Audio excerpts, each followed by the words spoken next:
राजस्थान के बीकानेर में केंद्रीय मंत्री अर्जुन राम मेघवाल का बीजेपी के कार्यकर्ताओं ने ही पुतला फूंक कर विरोध किया। मेघवाल को बीजेपी ने बीकानेर लोकसभा सीट से उम्मीदवार बनाया है, लेकिन बीजेपी कार्यकर्ताओं का एक गुट उनका विरोध कर रहा है। प्रदर्शन कर रहे कार्यकर्ताओं ने आलाकमान से मेघवाल का टिकट बदलने की मांग भी की। पहले ही देवी सिंह भाटी ने अगवा कर दिया था हाईकमान जयपुर और हाईकमान दिल्ली को इस व्यक्ति को टिकट नहीं दिया जाए। ये जयचंद का काम किया पिछले विधानसभा चुनाव में, इसलिए इसका विरोध है। उसके बावजूद पार्टी ने टिकट दिया है, इसलिए हम पार्टी को आज भी आला कमान को अवगत करना चाहते हैं कि अभी समय है, इसका टिकट आप चेंज कर दीजिए। हम भाजपा के हैं, भाजपा में रहेंगे। कोई जाति से किसी के 36 कौम के 7 लोग आकर के ये विरोध दर्शन कराए कि अर्जुन राम का टिकट वापस दिया जाए।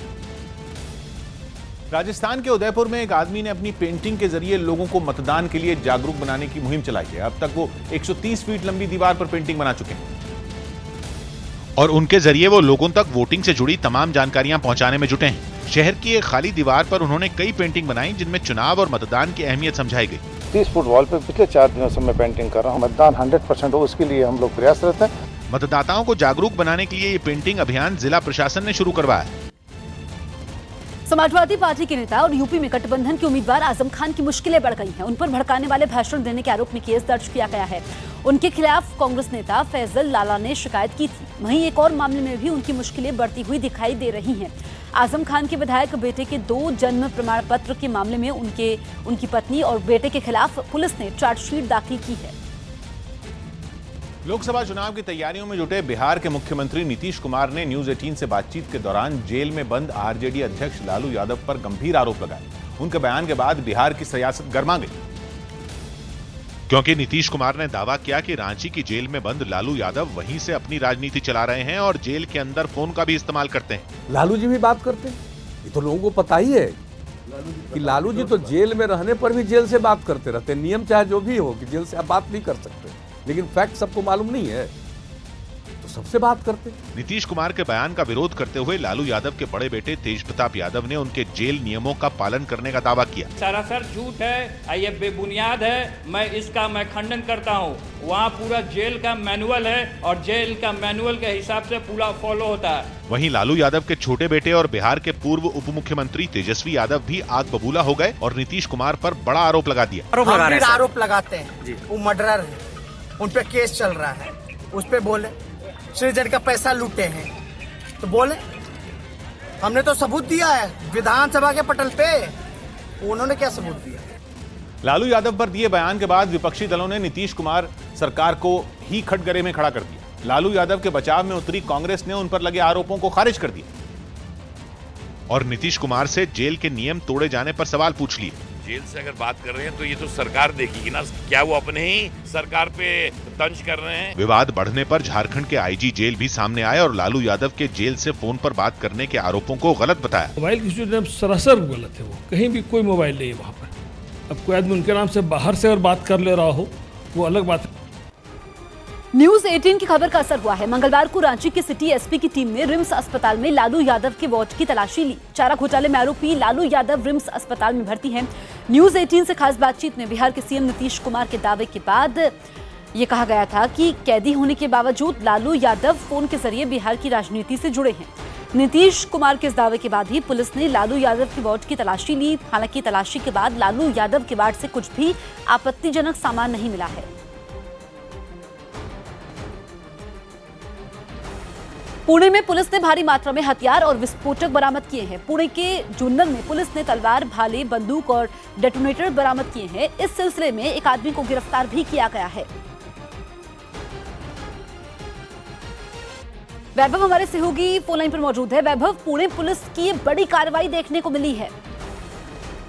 जी देखिए, पुणे ग्रामीण पुलिस की ये कार्रवाई है। एक शख्स जिसका नाम राजाराम अभंग है, 60 साल की उम्र है इस बंदे की, और इसको पुलिस ने लगातार पिछले कुछ दिनों से उस पर वॉच जो है वो रूरल पुलिस में रखा हुआ था। उसके पास कुछ डिटोनेटर्स बनाने का सामान जो है वो मिला है, गन पाउडर मिली है, उसके साथ ही तलवार मिली हुई है और ये नोटरियस है, रिकॉर्ड पर है। इसके पहले भी इसने इसी तरह से उसकी बीवी के किसी व्यक्ति के साथ अफेयर होने के संदेह से ये पाइप बॉम्ब बनाकर उसके घर में फोड़ा था, जिसमें 3 लोग जो है वो जख्मी हो गए थे। इस पूरे मामले में राजाराम अभंग को 3 साल की सजा भी हुई थी और वो हाल ही में सजा काटकर बाहर आया था। उस पर नजर रखने के बाद पुणे रूरल पुलिस को ये जानकारी मिली थी कि वो फिर से एक बार उसी तरह के एक्सप्लोजिव जो है वो साथ में रखकर बम बनाने की आशंका है और इलेक्शन के चलते सारी जानकारी जो है वो इकट्ठा की गई और उसके बाद उसको अरेस्ट किया गया है। बिल्कुल, तो बड़ी साजिश का पर्दाफाश भी हुआ है। वैभव, आपका इस तमाम जानकारी के लिए बहुत बहुत शुक्रिया।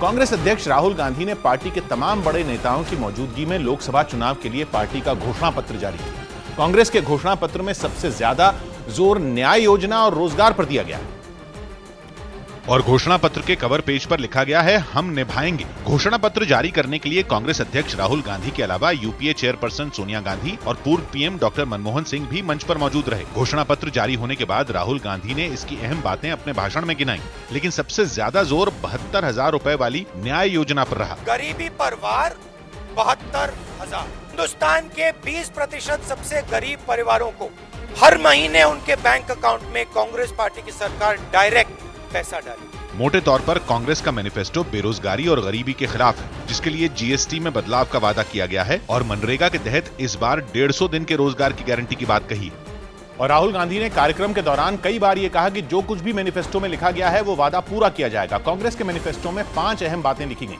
जिनमें सबसे पहला वादा न्याय योजना है, जिसके तहत देश की 20% सबसे गरीब आबादी के बैंक खातों में 72,000 रुपए हर साल डालने का वादा किया गया है। दूसरा काम रोजगार है, जिस पर वादा किया गया है कि 22 लाख सरकारी नौकरी के पदों को मार्च 2020 तक भरा जाएगा और 10 लाख युवाओं को ग्राम पंचायतों में नौकरी दी जाएगी। रोजगार से जुड़ा अहम वादा एक और है और वो ये कि 3 साल तक नया कारोबार शुरू करने के लिए युवाओं को कोई सरकारी इजाजत नहीं लेनी होगी, ताकि वो ज्यादा से ज्यादा लोगों को रोजगार दे पाए। मनरेगा को मजबूत बनाने का दावा किया गया है। कांग्रेस ने मैनिफेस्टो में लिखा है कि इस बार मनरेगा के तहत गांव में 100 की बजाय 150 दिन के रोजगार की गारंटी दी जाएगी। कर्ज न चुकाने वाले किसानों के खिलाफ आपराधिक केस दर्ज करने का कानून खत्म किया जाएगा और सिविल केस दर्ज किया जाएगा। कांग्रेस ने वादा किया है कि अगर सरकार बनी तो जीडीपी का 6% हिस्सा शिक्षा पर खर्च किया जाएगा। लेकिन कांग्रेस का मैनिफेस्टो सामने आते ही बीजेपी नेताओं ने मोर्चा संभाल लिया। बीजेपी ने दावा किया कि कांग्रेस का मैनिफेस्टो ऐसे वादों से भरा है जिन्हें कभी पूरा नहीं किया जा सकता। और वित्त मंत्री अरुण जेटली ने कांग्रेस की न्याय योजना का मजाक उड़ा दिया। एक मुर्गी खरीदेंगे, वो अंडा देगी, उससे 1000 मुर्गी बनेगी तो करोड़पति मैं तभी बनूंगा। ये न्याय के इम्प्लीमेंटेशन की रोड मैप है। किसानों के खिलाफ आपराधिक केस दर्ज करने का कानून हटाने पर भी राहुल गांधी निशाने पर आ गए। बीजेपी ने पूछ लिया कि जब कर्ज माफी करना है तो फिर केस दर्ज ही क्यों होगा। अब फार्म लोन वेवर्स, अभी तक कहते रहे वेव करेंगे, अब कहते हैं सिविल ऑफेंस होगा, सिविल रिकवरी होगी। हालांकि प्रियंका गांधी को कांग्रेस का घोषणा पत्र बेहतरीन लगा। Manifesto, everybody should read it. और कांग्रेस का मैनिफेस्टो जारी होने के बाद से ही पार्टी कार्यकर्ताओं में जोश दिखाई दिया। सुबह से ही कांग्रेस दफ्तर के बाहर कार्यकर्ता ढोल नगाड़ों के साथ पहुंचने लगे और राहुल गांधी के समर्थन में नारेबाजी करने लगे। कांग्रेस पार्टी के जो समर्थक और कार्यकर्ता हैं उनके बीच उत्साह की लहर है और अब राहुल गांधी को प्रधानमंत्री बनाने की नारेबाजी यहाँ चल रही है।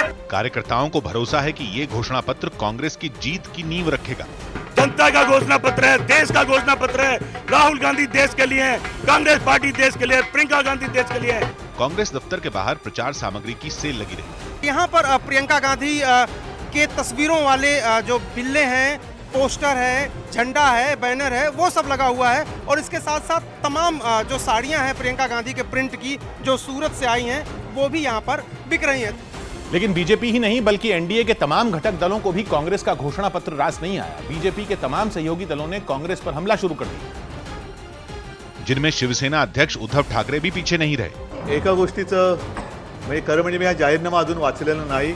अकाली दल को भी मैनिफेस्टो में केवल लोकलुभावन वादे दिख रहे हैं। इस करके जो मैनिफेस्टो है एक विखावे दी करने रह मगरो इन्हों ने स्टेक कोई नहीं। तो यूपी के सीएम योगी आदित्यनाथ ने भी इसे झूठ का पुलिंदा करार दे दिया। कांग्रेस का चुनावी घोषणा पत्र झूठ का एक पुलिंदा है। लेकिन सबसे ज्यादा हंगामा कांग्रेस के मैनिफेस्टो में आंतरिक सुरक्षा और जम्मू कश्मीर से जुड़े वादों पर हुआ, जिसके बाद बीजेपी ने कांग्रेस के घोषणा पत्र को देश के लिए बड़ा खतरा करार दे दिया। क्योंकि कांग्रेस ने अपने मैनिफेस्टो में 40 नंबर के पन्ने पर साफ लिखा कि अनुच्छेद 370 को हटाने की कोई कोशिश नहीं की जाएगी। इसी पन्ने पर यह भी लिखा है कि armed forces special powers act की समीक्षा की जाएगी। ये वो कानून है जो जम्मू कश्मीर में सुरक्षा बल को विशेष शक्ति देता है। आफ्सपा पर कांग्रेस के ऐलान से जम्मू कश्मीर के दोनों बड़े सियासी दल खुश दिखाई दिए। कांग्रेस ने ये कहा है कि वो आफ्सपा को उठाने की कोशिश करेंगे। मैं इस चीज को वेलकम करता हूँ। मुझे खुशी है कि कांग्रेस ने इन चीजों को आज अपने मैनिफेस्टो में इंक्लूड किया। लेकिन बीजेपी को कांग्रेस के घोषणा पत्र का यह हिस्सा बेहद खतरनाक लगा। इस मैनिफेस्टो में ऐसे एजेंडाज हैं जो देश को तोड़ने का काम करते हैं। यही नहीं, जम्मू कश्मीर के अलावा कांग्रेस के घोषणा पत्र में आंतरिक सुरक्षा से जुड़ा वादा भी विवाद का विषय बन गया। कांग्रेस ने देशद्रोह के मौजूदा कानून के गलत इस्तेमाल की बात घोषणा पत्र में कही है और घोषणा पत्र में लिखा है कि अगर सरकार बनी तो आईपीसी की धारा 124A यानी देशद्रोह से जुड़ा कानून खत्म कर दिया जाएगा। देशद्रोह का कानून खत्म करने की घोषणा बीजेपी के गले नहीं उतरी। देशद्रोह करना अब अपराध नहीं होगा। जो पार्टी इस तरह का घोषणा करती है वो इस देश के एक भी वोट की हकदार नहीं। लेकिन कांग्रेस ने सफाई देते हुए देशद्रोह के कानून को अंग्रेजों के जमाने का एक गैर जरूरी कानून बताया। इसलिए अंग्रेज के कानून को रखने की जरूरत नहीं, जो केवल आजकल पत्रकारों पर या राजनीतिक विरोधियों पर लागू किया जाता है। कांग्रेस का दावा है कि इसके अलावा भी ऐसे कई कानून हैं जिनके तहत देशद्रोह करने वालों पर कड़ी कार्रवाई हो सकती है। न्यूज 18 से खास बातचीत में बिहार के मुख्यमंत्री नीतीश कुमार ने कहा कि शत्रुघ्न सिन्हा बतौर अभिनेता बिहार की शान है, लेकिन राजनीतिक लड़ाई में वो उन्हें कोई रियायत देने वाले नहीं है। नीतीश कुमार ने कहा कि उनकी शत्रुघ्न सिन्हा से व्यक्तिगत नहीं बल्कि राजनीतिक लड़ाई है और एनडीए का साथी होने की वजह से उनके खिलाफ चुनाव प्रचार भी करेंगे।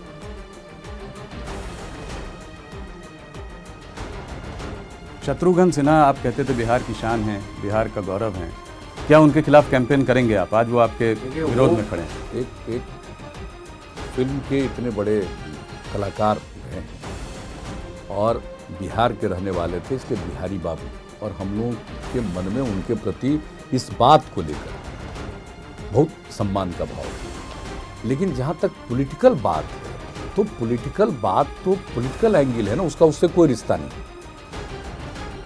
ये तो फिल्म वाला रिश्ता है नहीं जी, कोई फिल्म के हीरो का बात है नहीं। ये तो जनता के बीच में जाकर आप वोट प्राप्त करना चाहते हैं और संसद के सदस्य बनना चाहते हैं, तो ये तो पॉलिटिकल बात है ना। तो पॉलिटिकल बात में जब वो जिनके साथ हैं तो उनके साथ वाले लोग उनके पक्ष में होंगे, और जो उनके साथ नहीं है, हम किन्हीं और के साथ में, तो हमको तो उन्हीं के लिए कैंपेन करना पड़ेगा। लेकिन वो पॉलिटिकल बात, पर्सनल बात नहीं। बिहार के मुख्यमंत्री नीतीश कुमार ने न्यूज 18 से खास बातचीत में बीजेपी नेता शाहनवाज हुसैन के भागलपुर सीट पर दिए गए बयान पर कड़ी आपत्ति जताई। नीतीश कुमार ने शाहनवाज हुसैन को चेतावनी देते हुए बीजेपी के नेताओं से सवाल पूछने की सलाह दी और शाहनवाज के बयान पर बीजेपी से भी जवाब देने की मांग कर दी। सुशील मोदी जी से पूछे, किसने इंसिस्ट किया कि इनको शाहनवाज हुसैन को चुनाव लड़वाइए भागलपुर से? मेरी बात मान करके इनको टिकट दिया, क्या रिश्ता था भागलपुर से? नीतीश कुमार की नाराजगी से बैकफुट पर आई बीजेपी ने उनके बयान को गलत तरीके से समझे जाने का आरोप लगाया। शाहनवाज जी ने जो ट्वीट किया था उसके संदर्भ को समझने की जरूरत। उन्होंने कहा कि चूंकि भागलपुर सीट जनता दल यू के खाते में चली गई, इसलिए मैं चुनाव नहीं लड़ पा रहा हूँ। जेडीयू और बीजेपी के बीच बयानबाजी बढ़ते ही कांग्रेस भी मैदान में कूद पड़ी। कांग्रेस ने बीजेपी पर बिहार में गठबंधन के लिए नीतीश कुमार की हर शर्त मानने का आरोप लगाया और नीतीश कुमार के सामने बीजेपी के झुक जाने का दावा कर दिया। भारतीय जनता पार्टी नीतीश कुमार के समक्ष नतमस्तक हुई। नीतीश कुमार के समर्थन में उतरी जेडीयू ने भी शाहनवाज के ट्वीट पर विरोध जताया। जब सीटों की लिस्ट में भारतीय जनता पार्टी की तरफ से भागलपुर का नाम दिया गया था, तो इसमें हमारी भूमिका कहाँ है, जो शाहनवाज जी ने ट्वीट कर दिया। केंद्रीय मंत्री जेपी नड्डा के ओएसडी से लूटी गई गाड़ी को पुलिस ने महज आधे घंटे में ही बरामद कर लिया है। केंद्रीय मंत्री जेपी नड्डा के ओएसडी आदित्य दिल्ली के निजामुद्दीन क्षेत्र में बारापुला इलाके से गुजर रहे थे। इसी बीच बदमाशों ने उनकी गाड़ी छीन ली। गाड़ी में जीपीएस सिस्टम लगा हुआ था। इसी के आधार पर पुलिस की 4 टीमों ने गाड़ी की तलाश शुरू की और आखिरकार गाड़ी नोएडा के सेक्टर 2 से बरामद की गई। नोएडा पुलिस ने बताया कि बदमाश लूटी हुई गाड़ी सेक्टर 20 में छोड़कर फरार हो गए थे। गाड़ी की लोकेशन पता की, गाड़ी की लोकेशन हमारे यहाँ पे सेक्टर 2 में नोएडा में आती थी, तो गाड़ी को हम लोगों की टीम ने घेर के पकड़ लिया और बदमाश भागने में सफल रहे, लेकिन गाड़ी बरामद हो गई। और ये गाड़ी एक दिल्ली में जगह पड़ती है बारापुला करके, वहाँ से लूटी गई थी और दिल्ली में लूटी थी और नोएडा पुलिस ने इसे कुछ ही मिनट में जो है वो बरामद कर लिया। पाकिस्तान को फाइनेंशियल एक्शन टास्क यानी FATF की तरफ से बैन का डर है और अगर ऐसा हुआ तो पाकिस्तान को आर्थिक मोर्चे पर सबसे बड़ा नुकसान होगा। पाकिस्तान के विदेश मंत्री शाह महमूद कुरैशी ने खुद माना कि भारत की तरफ से लगातार बढ़ रहे दबाव की वजह से पाकिस्तान पर प्रतिबंध लगाया जा सकता है। पिछले साल जून में FATF ने पाकिस्तान को ग्रे लिस्ट में डाल दिया था। इस लिस्ट में उन देशों को रखा जाता है जहां की सरकारें मनी लॉन्ड्रिंग और आतंकवादी गतिविधियों के लिए होने वाले फाइनेंस को रोकने में असफल होती हैं। पाकिस्तान पर अगर FATF की तरफ से बैन लगता है तो उसे करीब $10 अरब का नुकसान होगा।